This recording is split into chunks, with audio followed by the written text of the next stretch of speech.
I'm trying to figure out how to film myself while driving from the left side because I feel like I look better than my right side, and it doesn't look like it's gonna happen. So I think I have to film myself from my right side.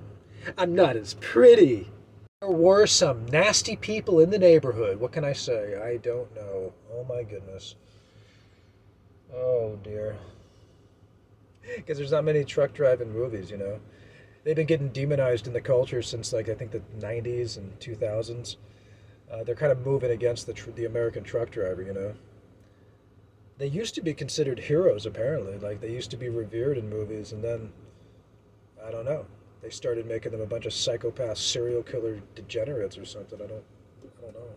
It's terrible. What can you do?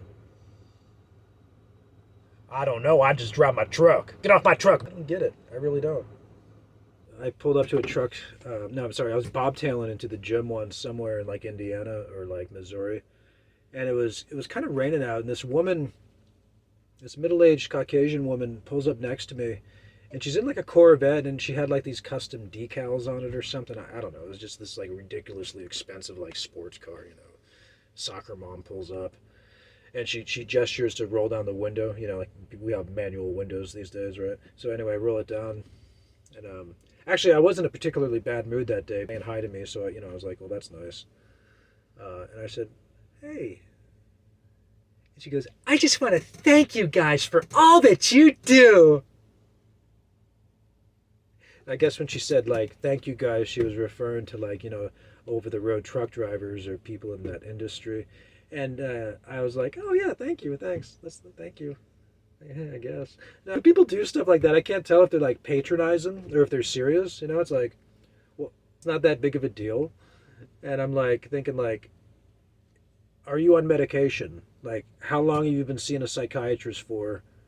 Are you on psychiatric medication? Yes or no? I just want to thank you for all that you do. I drive a truck. But like again, you know, I just don't get it. Like I don't is she saying she's better than me and like I'm doing something she doesn't want to do or can't do, or she has some sort of like supreme social status because she has a nice job title somewhere in the office? I don't know. I mean, I you don't have to thank me that much. I remember once when I was delivering stuff for Amazon somewhere in Los Angeles. I was like I had to make multiple trips to the front desk for the packages, and every time I put the package down, the secretary goes, "Thank you so much," and I'm like, "Yeah, okay, yeah, that's yeah."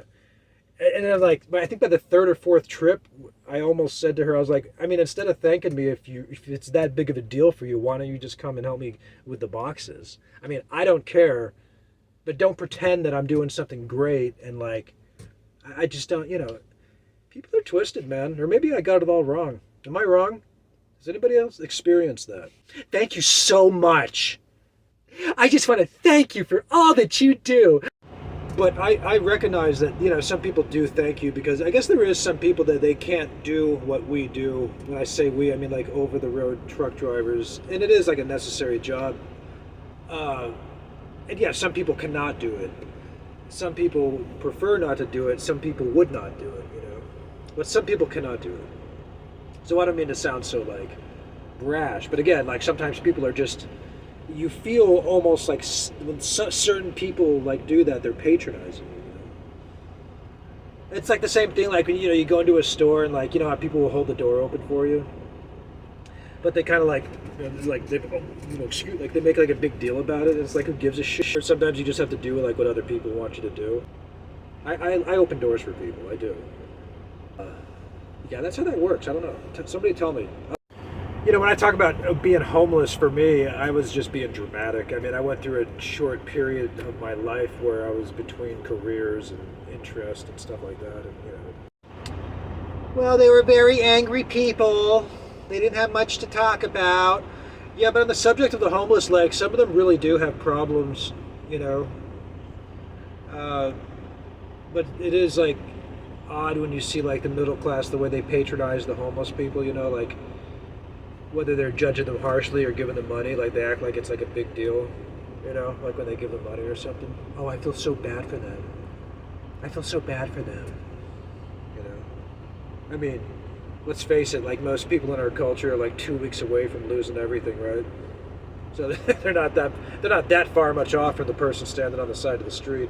Only the middle class does all the work. I guess that's the difference, right?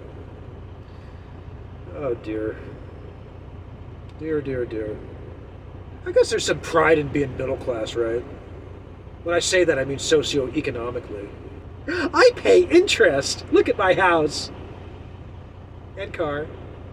But yeah, the homeless thing, like in a state like California, you know, it's not the worst thing in the world for certain types of people, like in your 20s, maybe even early 30s. Um, People are homeless for different reasons. Like some people really have like mental health problems and other drug problems and stuff like this. I mean, some people are really like victims of certain types of oppression. Some people experience job losses and they lose everything. And sometimes it's hard to get like rehired, I guess, right? Uh, but for some people, you know, you start to look a bit goofy by age, I'd say 35. If you're like doing the homeless thing for too long, I mean, like even as like an artist, even as you know, like an artist or a person or something, anything. I mean, you should start doing something else. You know, even if you have all these like philosophical views about why you don't want to work in America and why you don't want to pay taxes and why you don't want to do this or why you want to, you know, this and this and that. Like, you know, I hate to get all psychological, but eventually that type of stuff starts to become a little bit, what's the word? Like living in your own narcissism, so to speak, living in your own delusions. Some people can become mentally ill over time. Yeah, that's true. Even if they don't realize it, you know. Perspective is huge, man. I mean, I think that all kids in the curriculum in America, I think they should be required to travel to foreign countries while they're still in school, while they're still young. I think it should be an absolute requirement. I have no idea why it's not. I don't know why. And I have no idea why more than one language isn't required in the curriculum. It's just weird to me. I don't understand why. It doesn't, even from a cultural point of view, from a business point of view, why isn't America teaching the kids more languages and having them go places? I don't know. If somebody can answer that question for me, I'd love to hear it. I'd love to hear it. I really want to know why. Because I think in other countries, like I think in Europe, I mean, I think they teach them other languages. They make them go on holiday, that sort of thing. I don't know. But yeah, people are victims of like different things, even if they don't even realize they're victims, or they are, of different types of abuse and oppressions. Like I said, they can be from an abusive family. They could have just gotten to a cycle of, you know, different types of abuse from their family and society, or a combination of both. And there's some homeless people that just crack. I mean, like something in their brains just snap. And when I say homeless, I mean people who are like, not so much they don't have like a physical home, you know, in the neighborhood, Mr. Rogers' neighborhood, to say this is my home. I mean like people that are really estranged from people they love, or their family or their friends. People obviously that have no money, and people that are like wandering the earth without, I guess, direction, so to speak. Or if they're confused or suffering from afflictions. It can be a lot of reasons, you know, so we've got to be careful with the way we treat the poor people or the homeless, because you never know. There's people that have been totally on top of their game and they crack. When I say crack, like I mean like mentally crack, what they call like a breakdown or something, and they go and be homeless or something. You never know. You never know. Some people just choose it. Like some people just don't want to work. People just want to party for like 10 years or something. And then, like I said, by a certain age, it starts looking a little bit goofy. So you never know. But we shouldn't be so critical of the poor or the rich. I feel the same way about like rich people. Like I don't condemn or judge all rich people. It's like there's rich people that do good things, you know.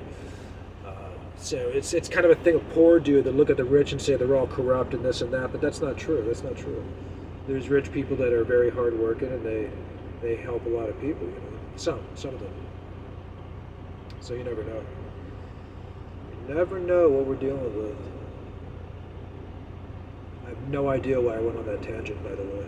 It wasn't really, I don't know why I said that. I will be doing a video where I review GP Transco in more detail.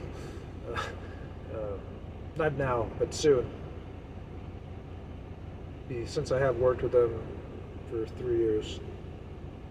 Listen, we're going to make it through this. We're going to get through this.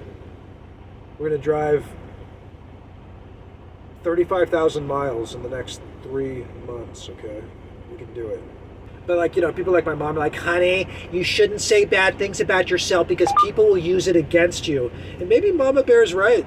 Maybe she's right, I mean, you give somebody a little bit of rope, they'll hang you with it, That's how they are, some people. They're cheap, They take the cheap shots. They can't, I don't know, maybe they're all right. I mean, like I said, they try to silence me for years. I'm done. They're after.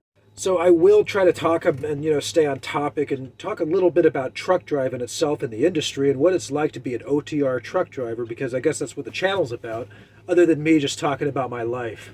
Woo! So, but I want to warn people, I'm not the expert. I don't know everything about trucks. I don't pretend to. I take driving very seriously because it's a very serious work. It's not a joke. It's safety sensitive. It's life sensitive, and you have to be very careful. It's day by day. I mean, I can sit here and tell you what to do and how to be safe, but really, you have to just be a really considerate, safe person, and you have to always be thinking in terms of other people's safety, because there's a great responsibility to operate in these huge machines. All right, you never know what can happen, so you got to be as safe as possible. I can't emphasize that enough. It's not a joke. It's very serious. So yeah, never tailgate. Do your pre-trips, please. Pre-trips are important, by the way. You can get a little bit loose with those, but you don't want to. You really do want to check the truck every day. Obviously listen for leaks, air leaks, and check the brakes. Especially if you're going to be driving through mountains and so forth. It's important stuff. Make sure you do it. Make sure you do it. Okay, I'll talk more about trucking later. Oh, by the way, I've been cutting my own hair, and I'm noticing filming myself that it particularly looks really messed up. Some of the videos, it's like some parts are like they're not quite matched. Yeah, that's my fault. It's not naturally like that. That's what happens when you cut your own hair. Anyway, I just had to tell you that because that's very important that you know that. Yeah, when I roll, I try to roll hard, man. I mean, I try to stay fit on the road. So, like, we're gonna try to do like 500-600 miles a day. We want to do about 3,000 miles a week. Ideally, I would like to do that over 2 to 3 loads. Don't really like 4, 5, 6 loads. That's too much. That's too much. I have stuff to do. I have to exercise. I have to sleep. I can't be spending my days at shippers and receivers. So I'm a long haul guy, man. I want to drive long hauls. All right. You can do a couple short runs, but you want one long run. Yeah. Another reason for going public, man, is like dealing with all this alone. It's too much. It's just I need to talk. I have God, okay, but God wants us to have like a fellowship and be around with other people. So anyway, I got the truck ready. Yes, I'm now in my king size bed in the Freightliner. And we got a long way to go. Okay, so you got to remember, when you do OTR, you have to find a way to occupy your time, man. You got to find a hobby. You got to talk to people. You got to do stuff when you're over the road. You can't just drive all day, because then you're going to get lost in your thoughts. All right, and you have to find other activities to do. Okay. So remember, find an activity on the road.